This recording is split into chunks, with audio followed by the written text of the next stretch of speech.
Good morning. We're going to talk about brine tanks and sanitizing them. A lot of people will just add salt to their brine tank and keep it full like you should. And there's a lot of impurities that come in salt. So the less expensive salt will have more impurities than usually the good clean pellet salt. So we always recommend a good clean pellet salt. But periodically, if you want to sanitize the tank, because you let the salt get down and the water looks a little dirty or grungy, if you will, there's a couple of ways to do it.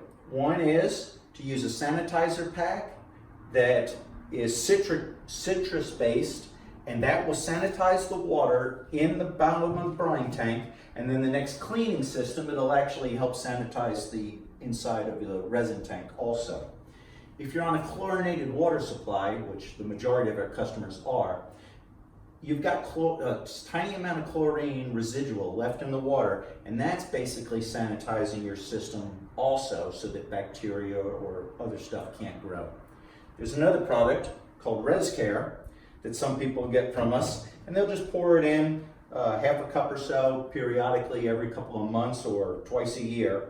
And that will also help your brine tank, but it will also help your resin and clean the resin inside the mineral tank here. So you've got a couple of options to use, but we do not recommend putting chlorine or Clorox in this tank because, again, chlorine and Clorox can burn the resin beads and cause a problem years down the road. So if you have any other questions about sanitizing or how to clean a tank, just reach out to us and give us a call. Thank you.